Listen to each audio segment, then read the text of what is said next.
Olá pessoal, aqui é o Pastor Joaquim mais uma vez, nesta quarta-feira, dia 27 de maio de 2020, ok? Mais uma vez trazendo uma meditação da Palavra de Deus, encontrada em Êxodo capítulo 27, versículos de 9 a 19, que a gente aborda a interessante construção do tabernáculo, mas especificamente aqui detalhado está o átrio do tabernáculo. E por que o átrio do tabernáculo é algo tão importante para a gente aprender? Há algumas alusões feitas ao tabernáculo como um todo no Novo Testamento, somente nas cartas de Paulo, mas algumas alusões mais específicas que são feitas ao átrio do tabernáculo nas cartas de Paulo, né? Nos chamando de tabernáculo, de templo, né? Algumas vezes ele, dependendo se você considera o autor de Hebreus, ele menciona que Jesus é o nosso sumo sacerdote, que o véu foi rasgado em Romanos. Então tem várias alusões em relação ao nosso processo de redenção e santificação. Então é por isso que é tão importante a gente notar essas comparações que o Novo Testamento faz com o Velho Testamento, nesses detalhes em relação à palavra de Deus. O átrio era o lugar de entrada, né, vamos dizer assim, o lobby do tabernáculo, certo? É como se você fosse um hotel e o lobby fosse o átrio, os quartos fosse o santo lugar e a piscina lá na cobertura fosse o santo dos santos, né? Essa seria a comparação. Há também alguns que comparam, né, principalmente se você é da linha tricotomista, que crê que o homem é um inteiro em três partes. Eu creio nesta posição, certo? Que Deus nos fez corpo, alma e espírito, né? A gente vai também fazer uma comparação, uma relação a essas três partes do tabernáculo com também as três partes do homem. Então, o corpo seria o átrio, né? A alma seria o santo lugar e o espírito seria o santo dos santos. Isso é uma ilustração e uma analogia muito boa para a gente até entender o nosso próprio processo de santificação e redenção em nossa vida.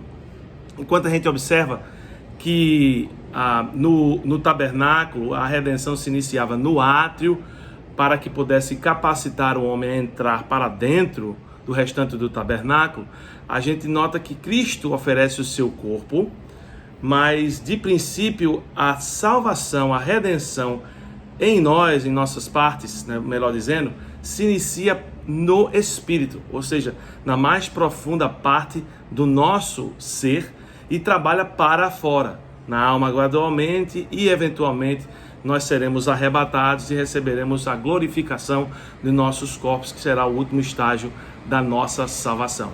Estudos interessantes, pouco tempo eu tenho, então eu vou tentar aqui concluir o mais rápido possível em relação ao átrio, certo? O átrio era um lugar de 44 metros de comprimento, 22 metros de largura, quase 1.000 metros quadrados, onde os adoradores vinham oferecer as suas ofertas. Há algumas menções do átrio, né?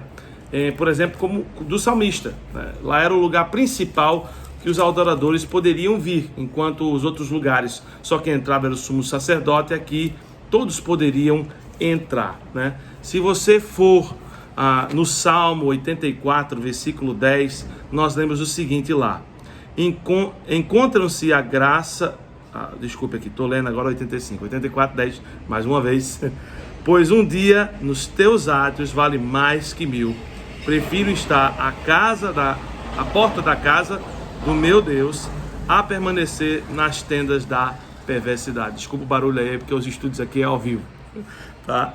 Então aí há uma alusão, né, que era melhor ficar na porta do átrio, né, para ir adorar, do que na tenda dos ímpios, né, que eram lugares onde as pessoas se encontravam para escarnecer a Deus, falar palavras chulas e por aí vai, beber e curtir a vida.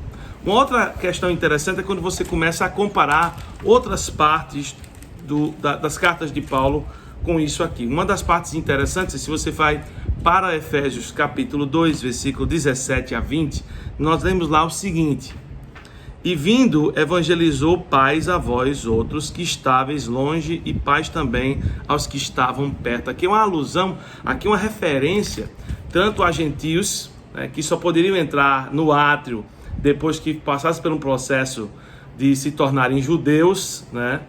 E também os judeus. Aqui está falando do povo longe e do povo perto. Então ele está fazendo uma alusão aqui aos gentios e aos judeus. E aí no versículo 18 ele diz: porque por ele ambos temos acesso ao Pai em um Espírito. Então, a gente viu ontem, né, que o altar do holocausto é uma simbologia, uma tipologia de Jesus. E devido a Jesus ter se oferecido por nós, ambos os povos gentios e judeus, né, têm acesso ao Pai em um Espírito. Podemos entrar no santo lugar e também no Santo dos Santos.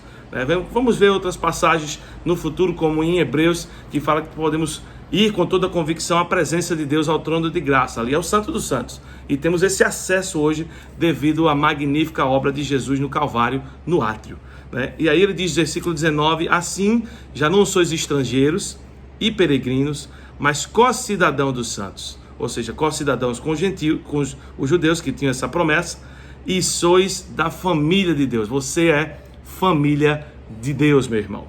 E aí também no versículo 20 ele termina: edificado sobre o fundamento dos apóstolos e profetas, ou seja, isso teria sido profetizado, e obviamente o tabernáculo era uma analogia, né, ou profetização ilustrativa, né, disso que iria acontecer a mim e a você.